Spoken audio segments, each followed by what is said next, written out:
ಅಡಿಯೇನ್ ರಾಮಾನುಜದಾಸನ್.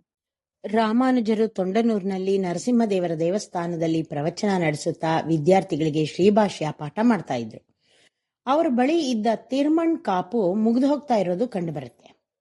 ತಿರ್ಮಣ್ಗೆ ಏನ್ ಮಾಡೋದು ಅಂತ ಯೋಚಿಸ್ತಾ ಇರುವಾಗ ರಾತ್ರಿ ರಾಮಾನುಜರ ಕನಸಿನಲ್ಲಿ ತಿರುನಾರಾಯಣ ದೇವರು ಕಾಣಿಸಿಕೊಂಡು, ನಾನು ನಿಮ್ಮ ಸಮೀಪದಲ್ಲೇ ಯಾದವಗಿರಿಯಲ್ಲಿದ್ದೀನಿ, ನಿಮ್ಮ ಆಗಮನವನ್ನೇ ಎದುರು ನೋಡ್ತಾ ಇದ್ದೆ, ಭೂಗತನಾಗಿರುವ ನನ್ನನ್ನ ಮೇಲೆ ಎತ್ತಿ ಪ್ರತಿಷ್ಠಾಪಿಸಬೇಕು, ಬೇಗ ಬನ್ನಿ, ನಿಮ್ಗೆ ಬೇಕಾಗಿರೋ ತಿರ್ಮಣ್ ಕೂಡ ನನ್ನ ಕ್ಷೇತ್ರದಲ್ಲಿ ಯಥೇಚ್ಛವಾಗಿದೆ ಅಂತ ಹೇಳ್ತಾನೆ. ಬೆಳಗ್ಗೆ ಎದ್ದ ರಾಮಾನುಜರು ಈ ಸ್ವಪ್ನವನ್ನ ತಮ್ಮ ಶಿಷ್ಯರಿಗೂ ರಾಜ ವಿಷ್ಣುವರ್ಧನಿಗೂ ಹೇಳ್ತಾರೆ. ರಾಜ ತನ್ನ ಸೈನಿಕರನ್ನ ಕಳಿಸಿ ಯಾದವಗಿರಿಗೆ ಹೋಗಲು ದಾರಿ ಮಾಡಿಕೊಡ್ತಾನೆ. ರಾಮಾನುಜರ ಹಿಂದೆ ಅವರ ಶಿಷ್ಯರು ಹಾಗೂ ರಾಜ ಎಲ್ಲರೂ ಹೊರಡ್ತಾರೆ. ರಾಮಾನುಜರು ವೇದ ಪುಷ್ಕರಣಿಯ ತೀರ ಸೇರಿ ಸುತ್ತಮುತ್ತ ಎಲ್ಲ ಹುಡುಕ್ತಾರೆ. ಆದ್ರೆ ಅವರಿಗೆ ದೇವ್ರಿರೋ ಜಾಗ ಗೊತ್ತಾಗೋದೇ ಇಲ್ಲ. ಅದೇ ಚಿಂತೆಯಲ್ಲಿ ರಾಮಾನುಜರಿರುವಾಗ ಆ ರಾತ್ರಿ ತಿರುನಾರಾಯಣ ದೇವರು ಕನಸಿನಲ್ಲಿ ಕಾಣಿಸ್ಕೊಂಡು ತಾನಿರುವ ಜಾಗವನ್ನ ನಿಖರವಾಗಿ ಹೇಳಿ ತುಳಸಿ ವನದಲ್ಲಿ ಇರುವ ಹುತ್ತದಲ್ಲಿ ತಾನಿದ್ದೀನಿ ಅಂತ ಹೇಳ್ತಾನೆ. ಪುಷ್ಕರಣಿಯ ವಾಯುವ್ಯ ದಿಕ್ಕಿನಲ್ಲಿ ಸ್ವಲ್ಪ ದೂರಕ್ಕೆ ಹೋದ್ರೆ ನಿಮಗೆ ಬೇಕಾದ ತಿರುಮಣ್ ಯಥೇಚ್ಛವಾಗಿ ಸಿಗತ್ತೆ ಅಂತ ಕೂಡ ಹೇಳ್ತಾನೆ. ಅದನ್ನ ಶ್ವೇತ ದ್ವೀಪದಿಂದ ನನ್ನ ವಾಹನವಾದ ಗರುಡ ತಂದು ಇಲ್ಲಿ ನಿಕ್ಷೇಪಿಸಿಟ್ಟಿದ್ದಾನೆ, ಅದು ಅಕ್ಷಯವಾಗಿ ಬೆಳೀತಾ ಇದೆ ಅಂತ ಕೂಡ ಹೇಳ್ತಾರೆ. ಮರುದಿನ ರಾಮಾನುಜರು ದೇವರು ಹೇಳಿದ ದಾರಿಯಲ್ಲೇ ಹೋಗಿ ಹುತ್ತವನ್ನ ಹುಡುಕಿ ಅದನ್ನ ಹಾಲಿನಿಂದ ಕರಗಿಸಿ ದೇವರ ಮೂರ್ತಿಯನ್ನ ಹೊರಗೆ ತೆಗಿತಾರೆ. ರಾಮಾನುಜರ ಆನಂದಕ್ಕೆ ಪಾರವೇ ಇರೋದಿಲ್ಲ. ಮೂರ್ತಿಯನ್ನ ತೊಳೆದು ಹಾಲಿನಿಂದ ಅಭಿಷೇಕ ಮಾಡ್ತಾರೆ. ಎಲ್ಲರೂ ಸಂತೋಷದಿಂದ ಕುಣಿದಾಡ್ತಾರೆ. ರಾಜ ವಿಷ್ಣುವರ್ಧನ ಬಹಳ ಆಶ್ಚರ್ಯಪಟ್ಟು ದೇವರ ವಿಗ್ರಹವನ್ನ ಪ್ರತಿಷ್ಠಾಪಿಸಿದ ಜಾಗದಲ್ಲಿ ತಾನೇ ನಿಂತು ದೇವಾಲಯವನ್ನ ಕಟ್ಟಿಸ್ತಾನೆ. ರಾಮಾನುಜರು ತಾವೇ 3 ದಿನ ದೇವರಿಗೆ ಅರ್ಚನೆ ಮಾಡಿ ತಿರುನಾರಾಯಣ ದೇವರಿಗೆ ತಿರುವಾಯ್ಮೊಳಿಯ 10 ಪಾಶುರಗಳನ್ನ ಅರ್ಪಿಸ್ತಾರೆ. ದೇವಾಲಯದ ಸಂಪ್ರೋಕ್ಷಣೆ ಮುಗಿದ ನಂತರ ನಿತ್ಯೋತ್ಸವ, ಪಕ್ಷೋತ್ಸವ, ಮಾಸೋತ್ಸವಗಳನ್ನು ನಡೆಸೋದಿಕ್ಕೆ ಉತ್ಸವ ವಿಗ್ರಹವಿಲ್ವಲ್ಲ ಅಂತ ರಾಮಾನುಜರು ಚಿಂತಿಸ್ತಾ ಇರುವಾಗ ಮತ್ತೆ ದೇವರು ರಾಮಾನುಜರ ಕನಸಿನಲ್ಲಿ ಬಂದು ತಮ್ಮ ಉತ್ಸವ ವಿಗ್ರಹ ರಾಮಪ್ರಿಯ ದೆಹಲಿಯ ಮೊಹಮ್ಮದ್ ಬಾದ್ಶಾನ ಅರಮನೆಯಲ್ಲಿ ಇರೋದಾಗೆ ಹೇಳಿ ಅಲ್ಲಿಂದ ವಿಜಯ ಮಾಡಿಸ್ಕೊಂಡು ಬರೋದಕ್ಕೆ ಹೇಳ್ತಾರೆ. ಮರುದಿನ ರಾಮಾನುಜರು ತಮ್ಮ ಕನಸಿನಲ್ಲಿ ದೇವರು ಹೇಳಿದ ವಿಷಯವನ್ನ ಹೇಳಿ ದೆಹಲಿಗೆ ಹೊರಡ್ತಾರೆ.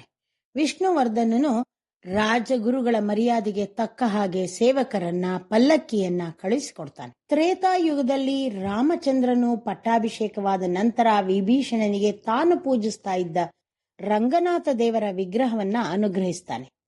ಆ ನಂತರ ತಾನು ಪೂಜೆ ಮಾಡೋದಕ್ಕೆ ವಿಗ್ರಹ ಇಲ್ವಲ್ಲ ಅಂತ ಯೋಚಿಸ್ತಾ ಇರುವಾಗ ಬ್ರಹ್ಮ ರಾಮನಿಗೆ ಮತ್ತೊಂದು ವಿಗ್ರಹವನ್ನ ತಂದುಕೊಟ್ಟು ಇದು ಸಹ ರಂಗನಾಥನ ವಿಗ್ರಹದ ಹಾಗೆ ದೈವಾಂಶ ಸಂಭೂತವಾದದ್ದು ಅಂತ ಹೇಳಿ ಕೊಡ್ತಾನೆ. ರಾಮ ಅದನ್ನ ಆದರದಿಂದ ಪೂಜಿಸ್ತಾನೆ. ಹಾಗಾಗಿ ಅದಕ್ಕೆ ರಾಮಪ್ರಿಯ ಅನ್ನೋ ಹೆಸರು ಬರುತ್ತೆ. ಆ ವಿಗ್ರಹವನ್ನ ರಾಮ ಹನುಮಂತನಿಗೆ ಕೊಡ್ತಾನೆ. ಹನುಮಂತ ಮತ್ತೆ ಆ ವಿಗ್ರಹವನ್ನ ಕುಶನ ಮಗಳು ಕಮಲಮಾಲಿನಿಗೆ ಕೊಡ್ತಾನೆ.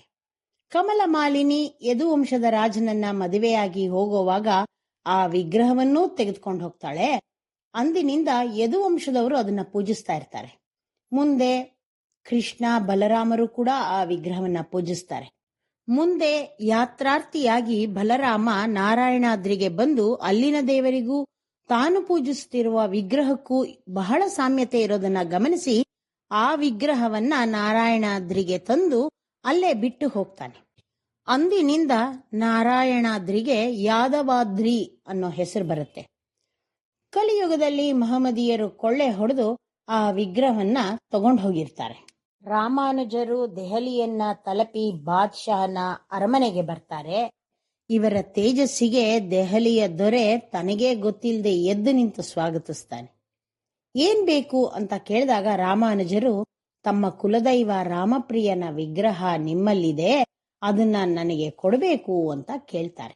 ರಾಜ ತನ್ನ ಮಂತ್ರಿಯನ್ನ ಕರೆದು ಕೊಳ್ಳೆ ಹೊಡೆಯಲ್ಪಟ್ಟ ವಿಗ್ರಹಗಳನ್ನೆಲ್ಲ ಇಟ್ಟಿರುವ ಜಾಗಕ್ಕೆ ಕರೆದುಕೊಂಡು ಹೋಗಿ ಅವರು ಕೇಳಿದ ವಿಗ್ರಹವನ್ನ ಅವರಿಗೆ ಕೊಟ್ಬಿಡಿ ಅಂತ ಹೇಳ್ತಾನೆ. ಮಂತ್ರಿ ಕರ್ಕೊಂಡು ಹೋಗಿ ತೋರಿಸಿದ ವಿಗ್ರಹಗಳಲ್ಲಿ ತಿರುನಾರಾಯಣರಿಗೆ ಹೋಲಿಕೆ ಆಗುವ ವಿಗ್ರಹ ಕಾಣದೆ ರಾಮಾನುಜರು ನಿರಾಶರಾಗ್ತಾರೆ. ಆ ರಾತ್ರಿ ರಾಮಪ್ರಿಯನೇ ರಾಮಾನುಜರ ಕನಸಿನಲ್ಲಿ ಬಂದು, ರಾಜನ ಮಗಳು ನನ್ನನ್ನ ಅವಳ ಬಳಿ ಇರಿಸ್ಕೊಂಡು ಆಟ ಆಡ್ತಾ ಇದ್ದಾಳೆ, ನೀವು ಅಲ್ಲಿಗೆ ಬಂದ್ರೆ ನನ್ನನ್ನ ಕಾಣಬಹುದು ಅಂತ ಹೇಳ್ತಾರೆ.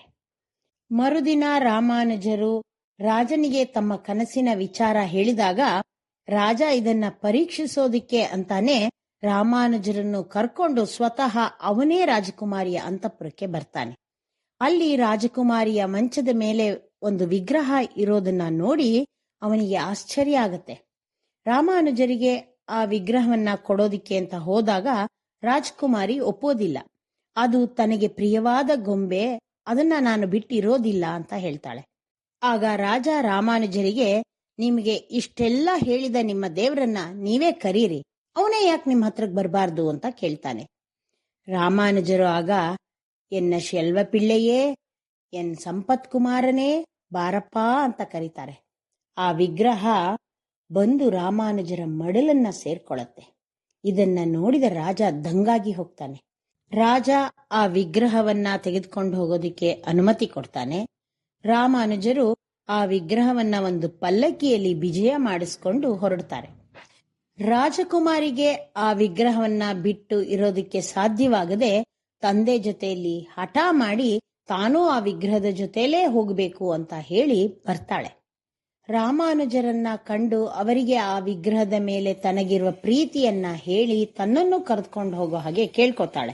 ರಾಮಾನುಜರು ಅದಕ್ಕೆ ಸಮ್ಮತಿಸಿ ಅವಳನ್ನೂ ಆ ವಿಗ್ರಹವಿದ್ದ ಪಲ್ಲಕ್ಕಿಯಲ್ಲೇ ಕೂರಿಸ್ಕೊಂಡು ಹೊರಡ್ತಾರೆ. ತಿರುನಾರಾಯಣಪುರ ತಲುಪೋ ವೇಳೆಗೆ ಪಲ್ಲಕ್ಕಿ ಭಾರ ಕಮ್ಮಿಯಾದ ಹಾಗನ್ಸತ್ತೆ. ತೆರೆ ತೆಗೆದು ನೋಡಿದ್ರೆ ರಾಜ್ಕುಮಾರಿ ಅಲ್ಲಿರೋದಿಲ್ಲ. ಅವಳು ರಾಮಪ್ರಿಯನ ವಿಗ್ರಹದಲ್ಲೇ ಐಕ್ಯವಾಗಿ ಬಿಟ್ಟಿರ್ತಾಳೆ.